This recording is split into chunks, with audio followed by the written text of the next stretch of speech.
Hello, hello, and welcome back to the Money Hungry Mama podcast. Today I have Jessica with me. Jessica, take it away. Everyone, my name is Jessica, and I am first and foremost, I am a mother of four beautiful children. I have three biological, and my awesome bonus, who happens to be the same age as my son. So I have a 13-year-old, two 9-year-olds, and a 3-year-old. Yeah, busy. It's definitely very busy with the kids, but I also, I definitely have found time for myself as far as like my career goes. But yeah, and then obviously my husband, he's up there, right? That's also my role.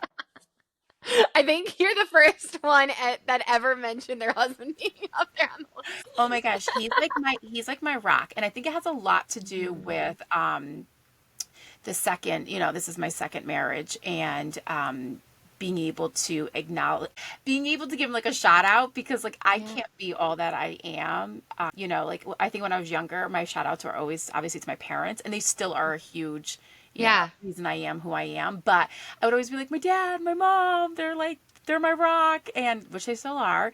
But now I'm like my husband, like Yeah. there's no one like him. I love that. I feel the same exact way. Oh my gosh. Oh, I love that. Yeah. Shout out to the hubbies. We Yes. love you. My gosh. So cute. So, Jessica, tell us about you and your business. Yeah. Okay. So my business all started from, okay, so I have been a university professor for 14 years now. I've been in Wow. higher education for 15, but for 14 years, I have been teaching uh, a course that, and I've taught other courses. I've taught Mhm. early childhood. I taught English, but my baby is actually executive function. So I teach a course at a university where I basically teach students skills that they never learned when they were younger, or they learned them and they've learned how to survive, but they have not learned how to exceed at those skills to take them to the next level.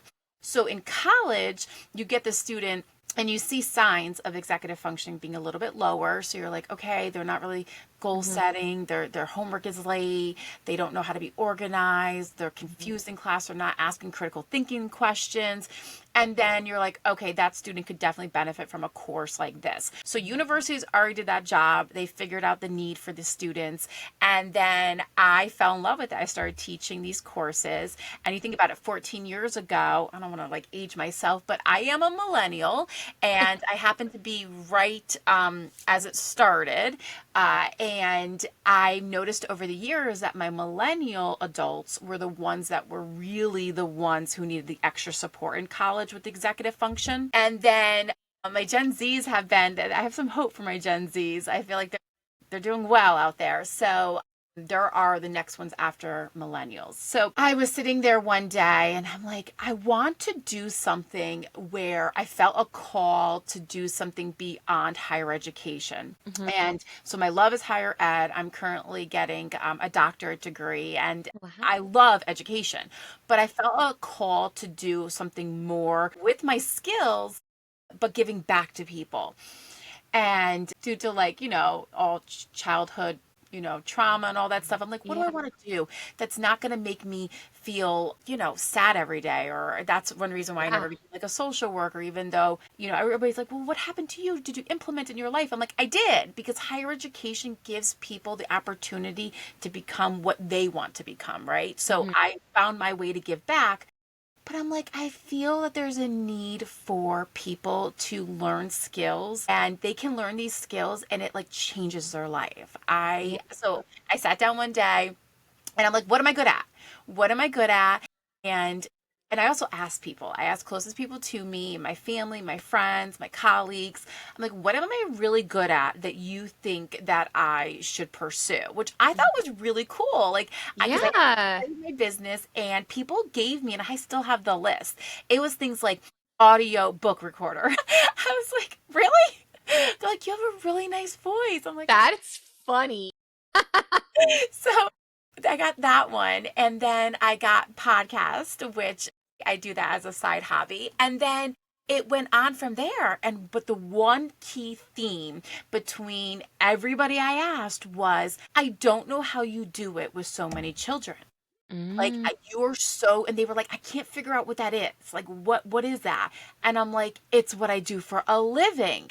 It's, Yeah. I have really good executive function skills, which allows me to be present with 4 children. It allows me to work full time. It allows me to teach adjunct, go to the community college. It allows me to be the parent ambassador in my town, which goes to the state. It allows me to advocate for early childhood and children, and then PTO president and Yeah. team manager of the football team, and it goes on and on and on. And they're Gosh. like, that's because of those skills, isn't it? And I'm like, it is. So then that made me start thinking what I could do to help others, not necessarily do all the things, right? Because Yeah, everybody yeah, has yeah. different personalities. Just because I do a gazillion bajillion things doesn't mean you should. Mm-hmm. But what about that mom that just wants a clean house Mm-hmm. and doesn't know how to have a clean house, but doesn't realize that there's a connection between the clean house makes you feel better, which essentially gives you more time and freedom to spend with your children, or get that side hobby, or get that side gig, whatever you want to do. So I Yeah. started noticing the connection in my own life, and then the business started to form, and since then it's taken off. My gosh.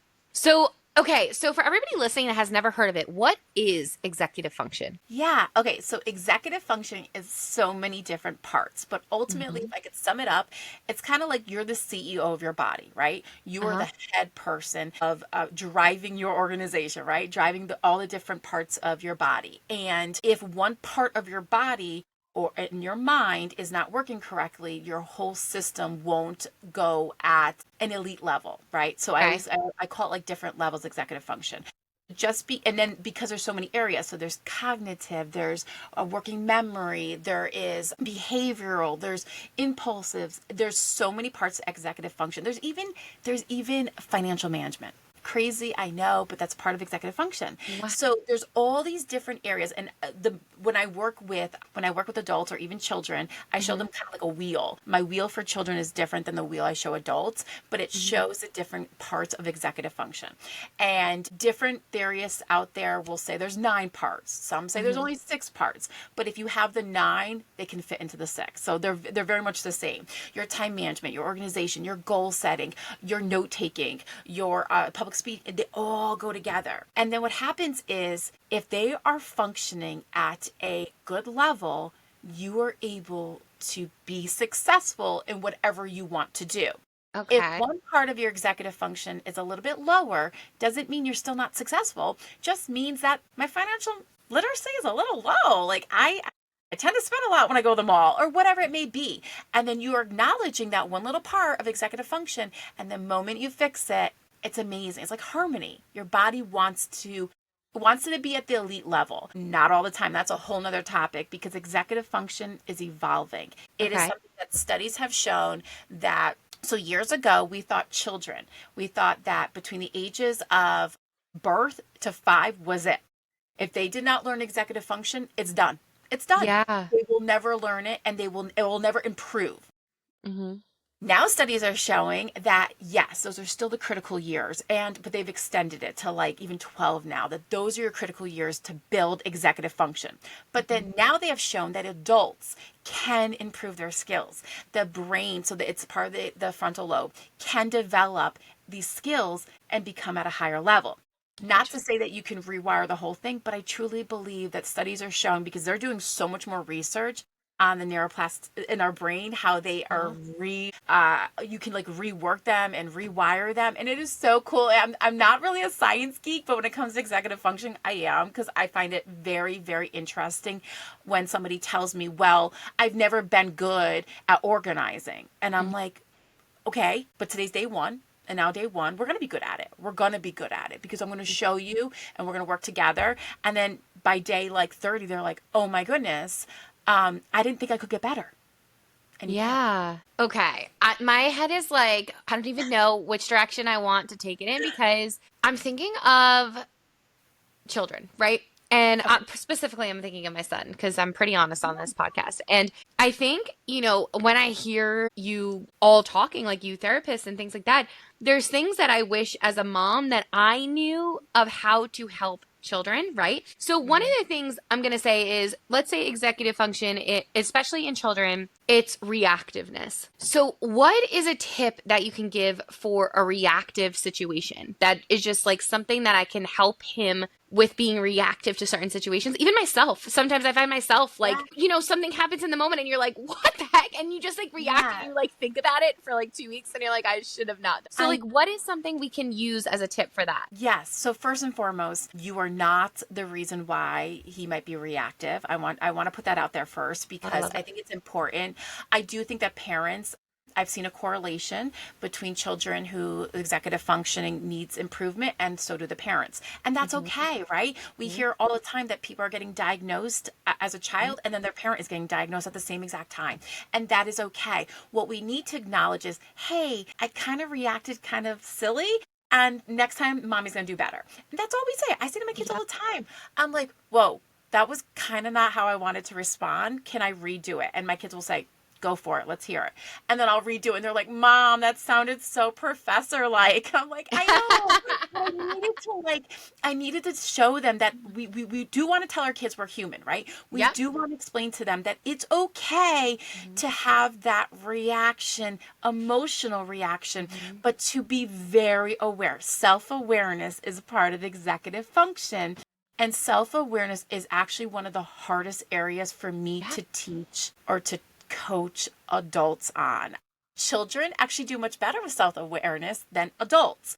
Love But it. okay, so your son is reactive. What's the first thing? Well, the first thing I would probably So do, I yeah, just want to say, basically, whenever like we get into like something like that, which is not often at all, but it happens, right? So my first thing is, listen, bud.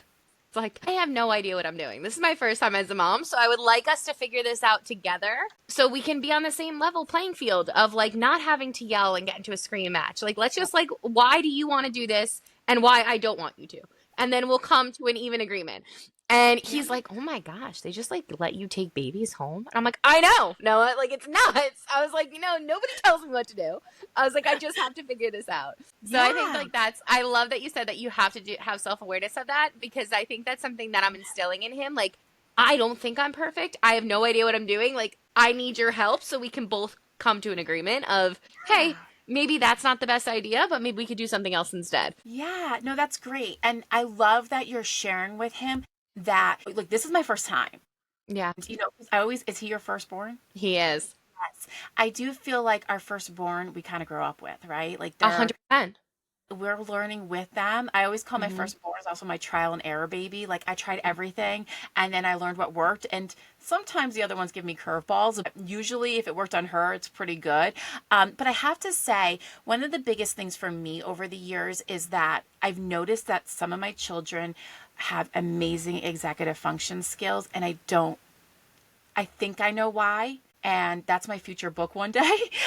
Cultivate an atmosphere where just naturally they're good at these skills. And how do we do that as parents? Mhm. But one of the things that I have a child who can be a little reactive, and Mhm. he and my son, but what's really cool about his reaction is that within 10 seconds later, he has a self awareness. So, how Yeah. do we teach him that it's okay to have that big emotion? Because I love big emotions. I Mhm. love, like, my kid will come off the football field and he sees his mama, and that's when he cries. And that makes me so happy because he's not crying in front of the coach because that's not his spot, Yeah. not crying in front of maybe somebody else, but he sees his mama and he's like, okay, I'm allowed to have my big emotion now.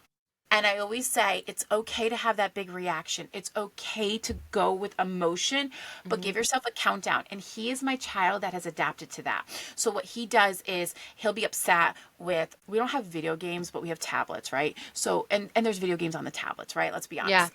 He's 9, and the reason why we don't have a video game system is because I'm afraid they would sit there all day and then I'd be afraid that I'd be like pulling them away. But anyways, so he has a tablet and he gets a little worked up if he loses at his Mhm. game.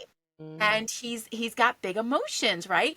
And so what happens is he'll be like, "Oh, I'm so upset. I'm so upset."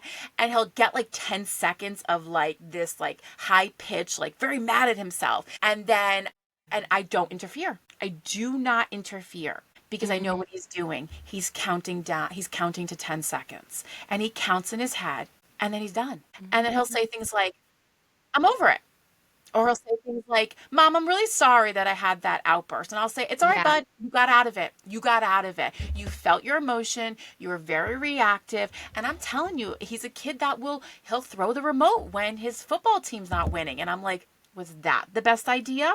No. But I have to let him have that 10 seconds. And I think that's what's important. But then with that technique, he has learned self awareness. So Hmm. I'd rather have a child or an adult who feels for 10 seconds and then becomes productive Yeah. than somebody who feels for 0 seconds and keeps it all inside and then explodes, right? Like we don't want that Yeah. reaction either. Yeah. We also don't want to teach children that they constantly have to be on, right? Like they constantly Hmm. have to be um, on 24/7. I want to see them mess up. We don't allow children to mess up enough. I don't know your school systems, public, private, whatever, but we don't do a good job about showing children that mistakes happen. And that's why, like, when you say to your son, this is my first time, that's the truth. It's your Hmm. first time. Yep. And my oldest one, I say all the time to her, like, I don't know what I'm doing. And she's like, but you're so good giving parenting advice. I'm like, yeah, because I know the answers Yeah. in the moment. A So hundred percent. yeah, but you're doing great. And I think we all need to give ourselves a pat on the back because the fact that you are saying it to me means that you're aware and a self-awareness is key.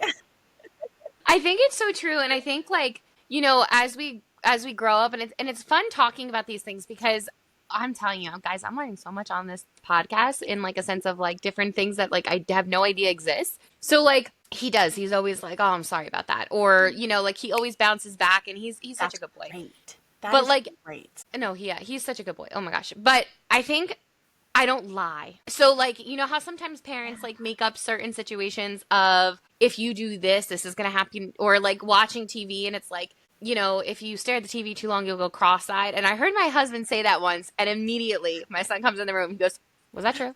And I was like, "No, it's not true. Can you just shut it off though? It's not good for your brain. Like you have to read a book." And Yeah. he was like, "All right." But like I just think it's so funny because I think as a millennial myself too, I think we grew up in a world where it was sugar coated by like these weird funny lies that like no parent really wanted to tell us like, "Hey, you're going to be like a terrible reader if you don't pick up a book." Right. And it's more of a just like having a normal conversation. Yeah.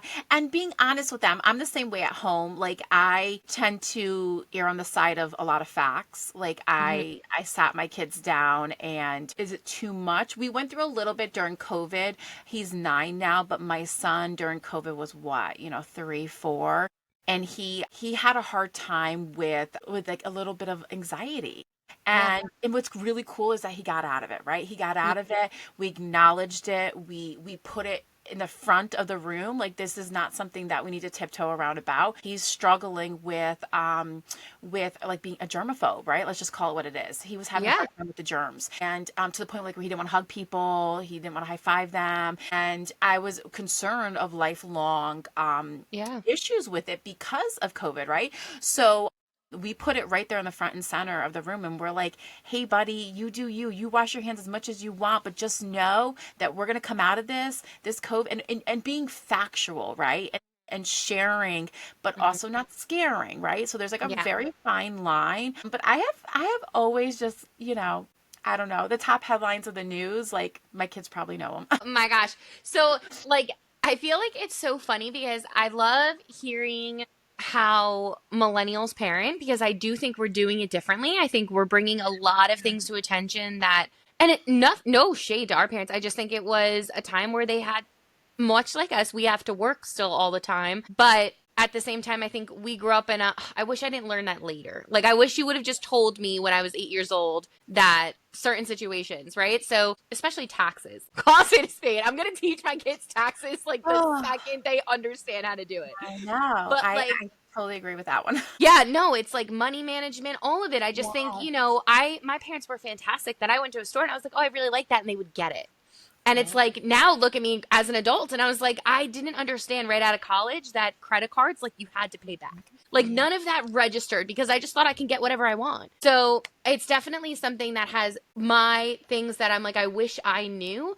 is now coming back to like my children. It's like, okay, well, we're going to teach you about money management. And, you know, if you want to spend your $25 money, that's fine, but now it's gone. Yeah. No, that's so And I true. think, But it's different in the generations, right? Like, and like I had mentioned mhm, before, the coaching that I do with the adults compared to working with children.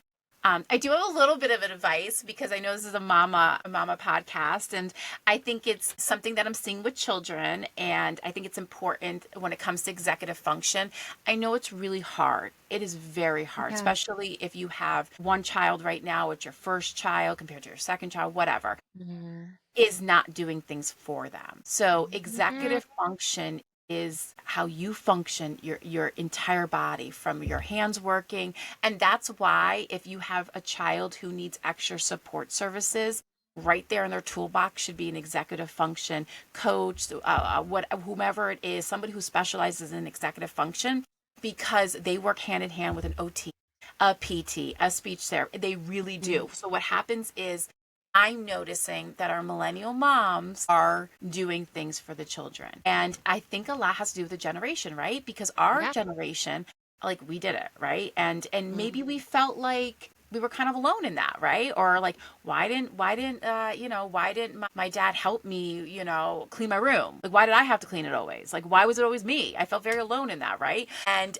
little did I know it was my parents trying to build me up and give me these awesome skills. Yep. And they transferred to my adult years. But now as a parent, sometimes I'm like, well, I really hated that nobody helped me clean my room and that it was all on me, so I'm going to help my kids clean their room. I'm going to do it for them. I'm going to clean their, so it's like it's almost like we know that our parents were helping us become who we are with our executive function, but then we also felt whatever we felt, our emotion is now taken over that task. So, and I think we do it subconsciously. But that's like the biggest thing I see. And then not doing our like for example, I have a 3-year old and she's the fourth, right? So we're busy.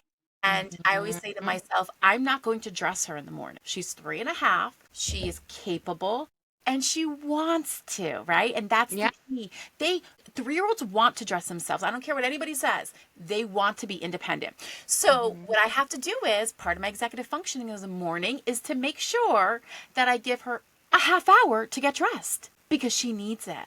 She doesn't just slap her pants on and her t-shirt on and her socks. Now, has she gotten better since we started? Absolutely. We're probably down to probably 10 minutes now.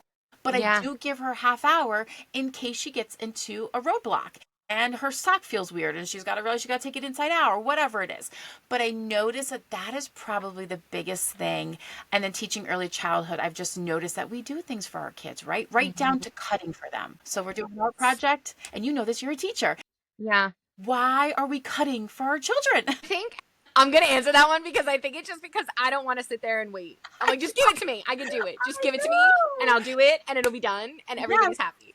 Yes. No, I agree. I completely agree with you. I do. I do. And I think that there should be a time and place, right? Like if you're doing Oh, art 100%. together and you need it to go fast and you want to do it, go for it. Like we're making holiday gifts for grandparents, absolutely. But then hey, 10 minutes from now, free Mhm. range. But I'll tell you my little free range. I gave my 3-year-old free range. She is amazing at cutting. I am so proud of her, but she cut her hair. No. I have never cried so hard over something so silly in my entire life. My I God. looked at her and I went, "You're beautiful blonde hair," but she thought she looked beautiful. So now you're at like this double-edged sword, right? I'm like, I can't tell her that she doesn't look beautiful because she is beautiful, but I Yeah. have to tell her that I'm really sad. So this is how we worded it, or I worded it. I said, "Mommy's really sad because this was the hair you were born with and it's now on the ground. And Ooh. that doesn't make you any less beautiful because you are beautiful." And she's like, "Oh, I am." Like she was so happy that I acknowledged that she still looks beautiful. And I said to her,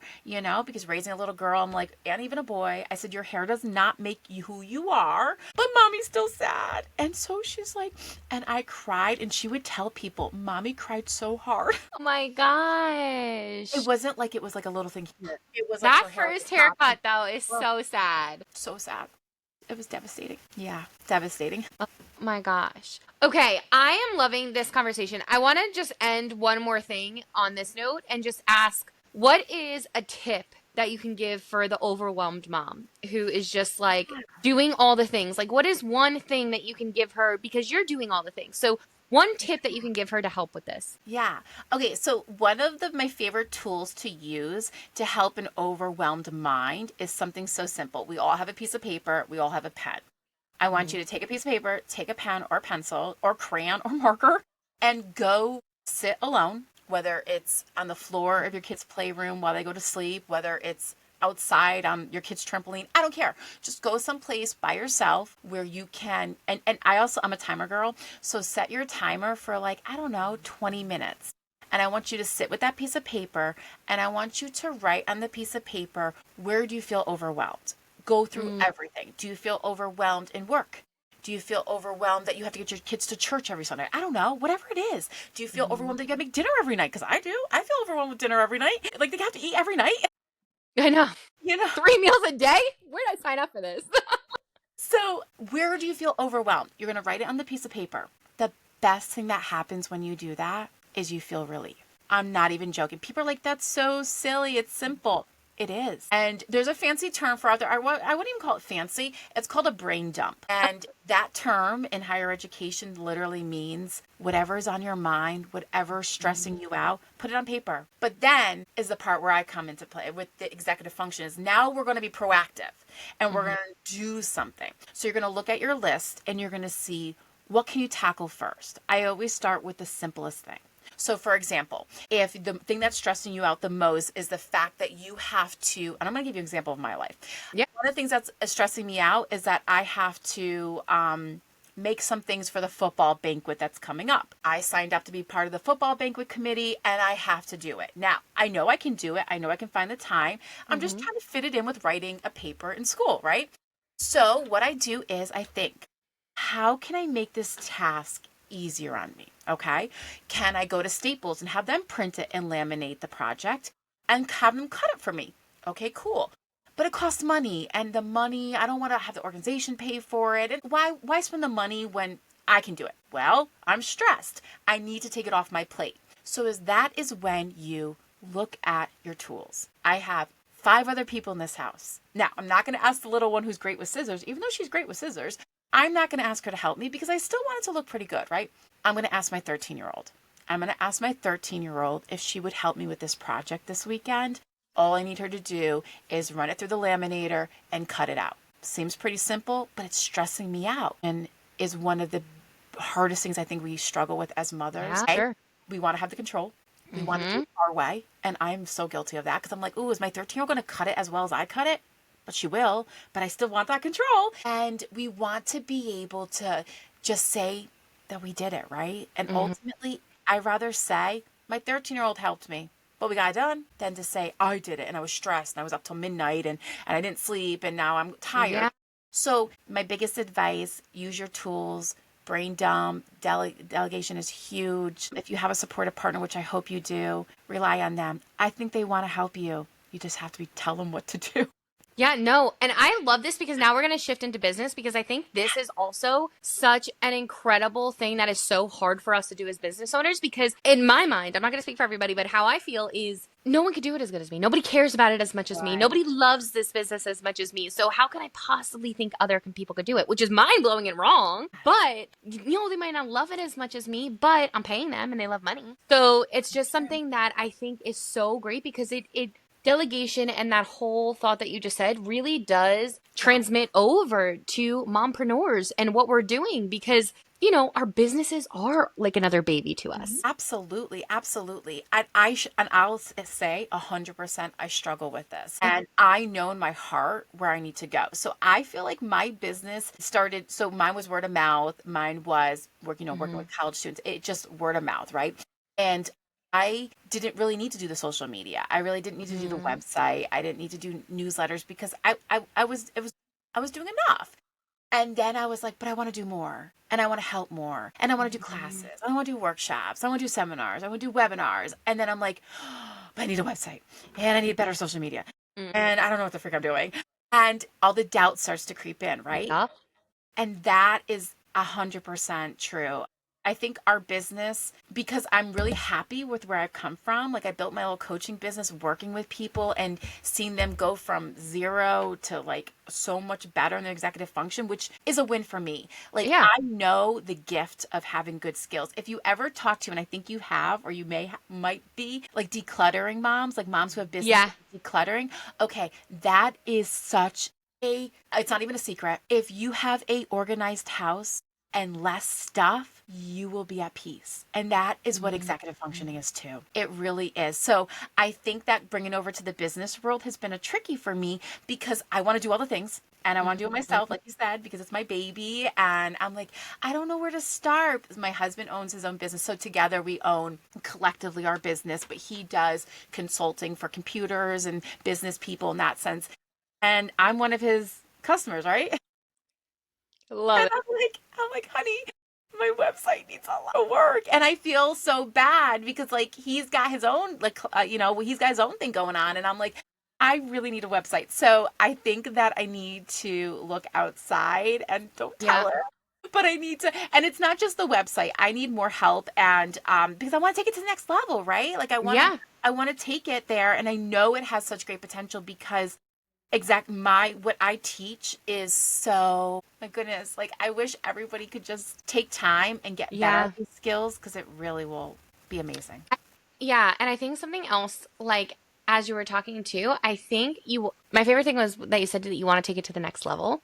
Yeah. And I truly think our businesses go to the next level when it's not a one woman show. When you have a couple people with you to help you take it to the next level. Because you guys know, you know, you have kids, you're chasing them around, you want to be the class mom, you want to be present. Some people are still working full time and Yeah. you know, and then it's okay, I have to post on social media. I have to do like marketing itself is a full-time job. A Yeah.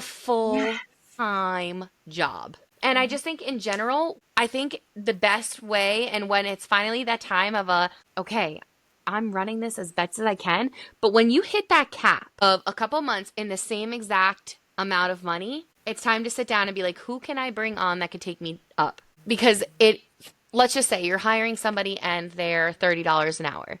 Okay, they're $30 an hour.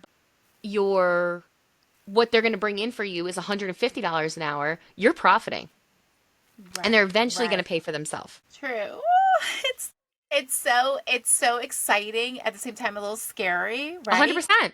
Yeah, and I'm sure you've had moms on where all of a sudden it like blows up like in a Yep. good way, and all of a sudden it's like, oh my gosh, I need more of me. Yep.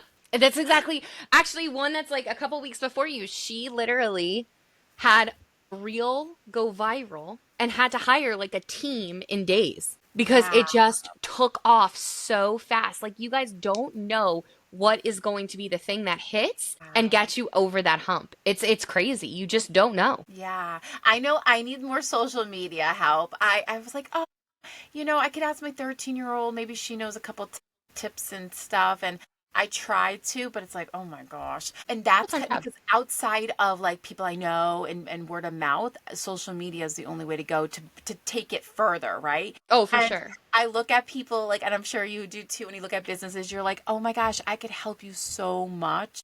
And I wish there was so much more of me because the need is really there. It's a tool in the toolbox for children. It's a tool for adults. I always tell Mhm. people you have your emotional therapist, you should have coaches. You have a Yeah. business coach, you should have a life coach, whatever you want. Mhm. And I just think that I know what I need to do. It's a matter of doing it. And you will. And you will. Now, what is your big goal for your business? My big goal for my business is I would love to be able to make a larger impact. So my ultimate goal of executive like coaching is not necessarily the coaching, the one-on-one. While I love Mhm. it and I think it's awesome, I love personally helping people. My ultimate goal is to be able to travel and share my story and how I became who I am. Because another side of executive function, if you have too high of skills, you get to burn out faster. Mhm. It's kind of like a scale almost, like you can't be too high here Yeah. or you will collapse, and you can't be too low or you'll collapse. You need to be Mhm. right in the middle. And I want to share my story. I want to share my story, which incorporates like my life story and how I got to where I am. So my ultimate goal is to take my coaching and make it more into like seminars and workshops and actually putting things into place with like a group of people. Yeah. And so like whereas, and I think it's because I'm a university professor. I'm usually in front of a room with 30 students, right? Mm-hmm. So my desire, I like the one-on-one, but my desire is to get up and go and see people and meet people Yeah. and make a difference. That's my goal, I hopefully. love it. I love it. It I will love it. happen. It will happen. It absolutely is going to happen. Absolutely. What does being a money hungry mama mean to you? It means being able to take things that I love and turn it into what I could provide for my family. I think that at the end of all this, I want my children to look back and say, I had an amazing childhood, but wow, was my mom driven? Mm-hmm. And she's such an inspiration for all she did. But boy, did she provide for us, and we had an awesome child. That's my ultimate goal and what it means to be hungry. Love it. I love it. Oh my gosh. And where can our listeners support you? Yeah, so I'm on a couple social media channels. I'm also it's my name. My name is my brand. So I'm jessicaspringer.cap.com. I'm Jessica Springer Cap on Instagram, TikTok, Facebook. It's Love it. just my name. My name is it's hyphenated, but obviously it's not in all those realms. And yeah, you can find me there. It's a very unique name, so it's not like it's hard the last name.